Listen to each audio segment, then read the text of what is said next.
Sahabat-sahabat yang saya kasihi sekalian, saya ada berbincang ataupun berbual dengan beberapa guru di sekitar kawasan saya ini. Mereka menyatakan bahawa keperluan untuk mengadakan kelas secara maya ini adalah sesuatu yang amat wajib sekali bagi mereka dan perlu dilaksanakan oleh semua guru tanpa gagal. Saya bertanya mengapa kan? Guru-guru ini menjawab dengan memberikan hanya tugasan ataupun kerja sekolah melalui Google Classroom ataupun grup-grup WhatsApp ataupun Telegram kelas, ianya sangat tidak mencukupi. Malah ada guru-guru yang hanya sekadar memberikan tugasan ini tanpa meletakkan deadline ataupun tarikh untuk menghantarnya, hanya meletakkan arahan untuk membuat tugasan tersebut. Jadi pada pandangan guru-guru ini, kedua-dua aspek ini iaitu kelas secara maya dan juga pemberian tugas ini perlu dilaksanakan bersekali. Malah pemberian kerja sekolah ini perlu diberikan deadline. Sama ada diletakkan di dalam grup WhatsApp ataupun Telegram ataupun di dalam Google Classroom. Apa juga kaedah? Kedua-dua kaedah ini perlu dilaksanakan bersekali. Jika kedua-dua perkara ini, dua-dua aspek ini iaitu kelas secara maya dilaksanakan dan juga tugasan yang diberikan dengan kaedah meletakkan deadline, ianya jika digabungkan saya pasti ianya akan memberi satu kesan penambahbaikan yang baik dari konteks PDPR ini. Dan guru-guru ini berpendapat bahawa dalam memastikan tugasan-tugasan yang diberikan kepada anak-anak ini, kepada para pelajar ini dapat dilaksanakan dengan berkesan, apa yang dilaksanakan secara maya tadi, kelas ataupun sesi yang dilaksanakan secara maya tadi perlu direkod dan diberikan kepada para pelajar supaya para pelajar ini dapat kreatif untuk mencari jawapan, mencari panduan, mencari maklumat untuk relatekan dengan sesi pengajaran yang dilaksanakan sebelum ini. Jadi bila kita sebut rakaman, mungkin sedikit membebankan guru-guru untuk memastikan rakaman tersebut dapat disampai kepada anak-anak, kerana sesi kelas yang dilaksanakan boleh dikatakan kadang-kadang hampir 1 jam. Tetapi inilah hakikatnya. Guru-guru perlu kreatif. Banyak channel ataupun banyak aplikasi yang kita boleh gunakan. Ada yang menggunakan YouTube, ada yang menggunakan pelbagai hub lain dalam memastikan video-video tersebut dapat sampai ke anak-anak. Jika nak di-upload dalam WhatsApp mungkin berat, tetapi ada medium-medium yang boleh digunakan oleh guru-guru ini dalam memastikan video rakaman tersebut sampai kepada anak-anak. Itu bergantung kepada kreativiti dan inisiatif guru-guru lah. Sahabat-sahabat yang saya kasih sekalian, dalam memilih aplikasi pengajaran, sebagai penambahbaikan yang saya ingin sebut di sini adalah ramai guru-guru yang begitu kreatif. Selain menggunakan aplikasi Zoom, menggunakan aplikasi Google Meet dalam sesi-sesi kelas mereka, menambah baik pengajaran dan pembelajaran dengan menggunakan aplikasi Padlet, Google Form, YouTube, malah ada yang menggunakan aplikasi TikTok dalam memastikan ilmu itu sampai kepada anak murid mereka. Ini adalah yang saya ingin gambarkan bahawa betapa guru-guru ini mempunyai kreativiti, usaha ke arah untuk memastikan anak-anak murid mereka menerima apa yang mereka ingin ajarkan. Ini yang digunakan oleh pelbagai guru yang ada di Malaysia ini.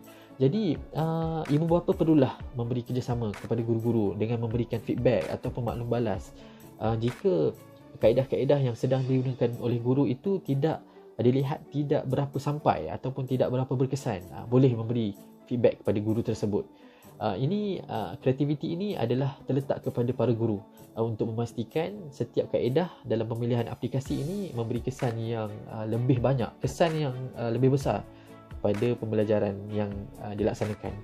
Sahabat-sahabat yang saya kasihi sekalian, antara penambahbaikan lagi adalah berkaitan dengan kawalan kita ibu bapa kepada penggunaan gadget oleh anak-anak. Jika kita lihat zaman sekarang ni adalah satu zaman yang sangat berbeza dengan zaman kita yang kita lahir dengan teknologi yang tidak sehebat hari ini.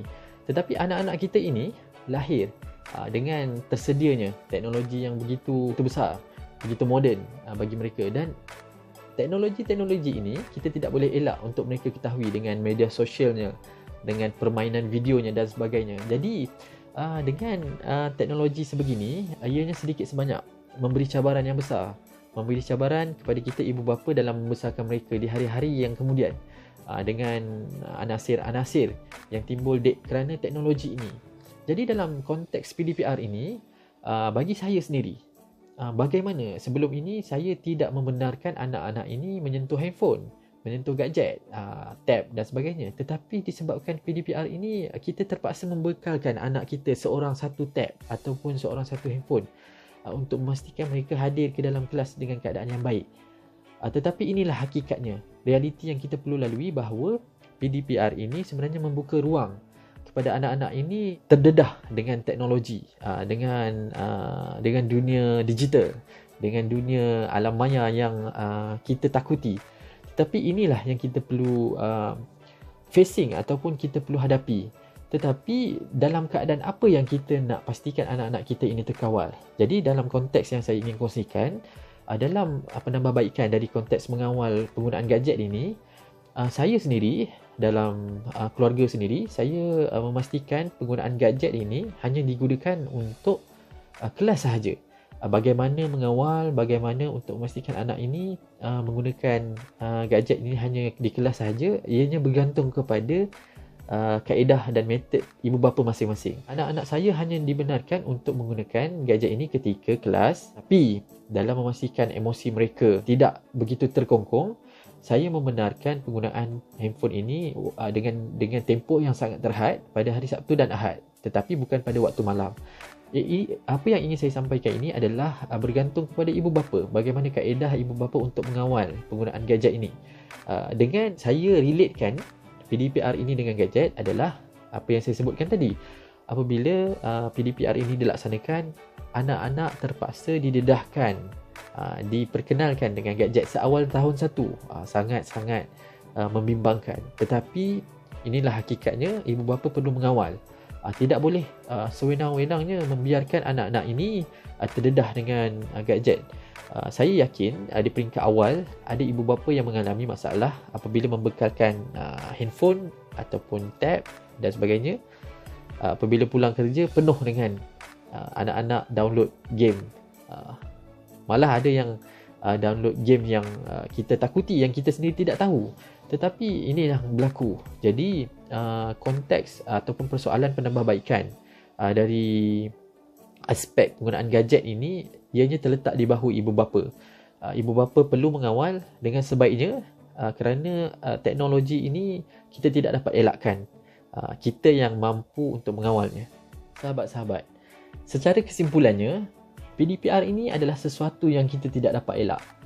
Malah kita perlu laluinya bersama-sama. Jika suatu masa dahulu guru-guru hanya melaksanakan tugasan mengajar anak-anak ini di dalam kelas tanpa memikirkan apakah ibu bapa faham ataupun mengerti kaedah pengajaran mereka di sekolah, tetapi kini kaedah pengajaran guru-guru dilihat secara umum oleh ibu bapa melalui kaedah pelaksanaan kelas di rumah. Manakala sebelum ini, jika ibu bapa meletakkan tanggungjawab mengajar anak-anak ini di bahu guru-guru di sekolah, tetapi pada hari ini anak-anak mula bertanya kepada ibu bapa. Jika ada tugasan-tugasan yang tidak difahami ataupun kelas-kelas yang dilalui tidak berapa faham, mereka mula bertanya kepada ibu bapa yang mungkin sebelum ini ibu bapa tidak mengambil tahu pun apa subjek-subjek ataupun subtopik yang anak-anak belajar di sekolah. Setengah ibu bapa lah. Dan ada juga anak-anak yang mengganggu ibu bapa ketika ibu bapa bekerja, bertanya tentang kerja-kerja sekolah yang dilaksanakan ketika mereka di rumah. Jadi ini adalah fenomena untuk para guru dan juga untuk para ibu bapa yang wujud selepas PDPR ini. Tuan-tuan dan puan-puan yang saya kasih sekalian, apabila kita menyebut tentang hikmah dalam PDPR ini, sebenarnya apa yang kita perlu belajar adalah ibu bapa dan guru-guru ini perlulah saling bertoleransi. Ibu bapa dan guru-guru perlulah saling memahami. Kerana tahun 2021 ini merupakan tahun pemula dalam tahun-tahun yang lebih mencabar di masa akan datang. Jadi jika kita memastikan pelaksanaan PDPR ini berjalan dengan begitu lancar, insya-Allah ia akan menatijahkan sesuatu yang baik dan dapat memberikan impak yang lebih besar kepada anak-anak kita dalam pelaksanaan PDPR ini. Ibu bapa dan guru-guru perlu saling menghormati, perlu saling memahami dalam melaksanakan PDPR ini. Masing-masing mempunyai kelemahan, masing-masing mempunyai kelebihan. Jadi jika kita blend ataupun kita menggabungkan kedua-duanya, kita dapat pastikan kesempurnaan dalam pelaksanaan PDPR ini. Andai ada teguran untuk para guru, ibu bapa, gunakanlah saluran yang lebih baik. Tidak perlu rasanya jika teguran-teguran ini dicoretkan ataupun ditulis melalui media sosial, kerana ianya akan memberi satu kesan yang negatif kepada PDPR sendiri. Jadi gunakanlah hikmah dalam memberikan teguran. Mungkin ibu bapa boleh personal kepada guru-guru tersebut dalam memberikan idea, dalam memberikan maklum balas. Jika ibu bapa menggunakan kaedah-kaedah seperti menghukum para guru ini melalui media sosial, ianya akan memberikan kesan yang negatif, bukan memberi satu motivasi yang baik kepada para guru.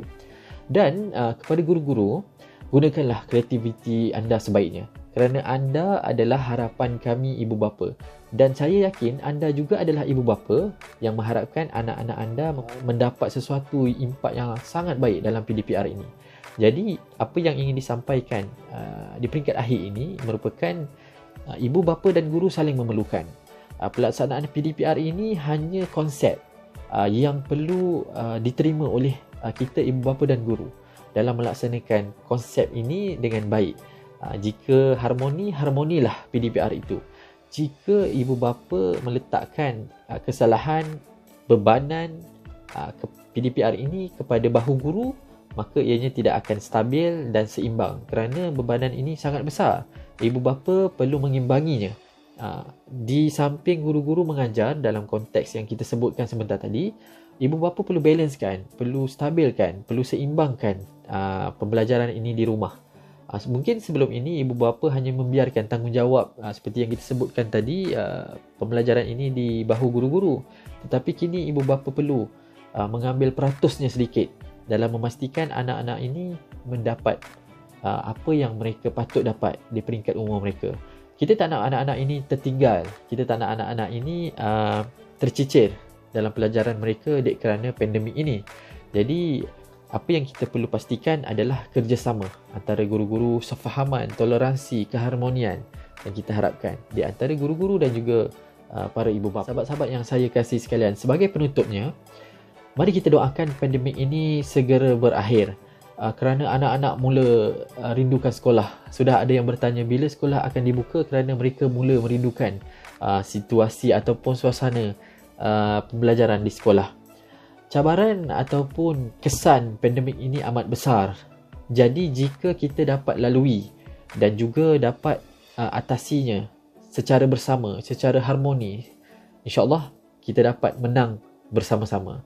Terima kasih sahabat-sahabat. InsyaAllah bertemu kembali dalam perkongsian yang akan datang.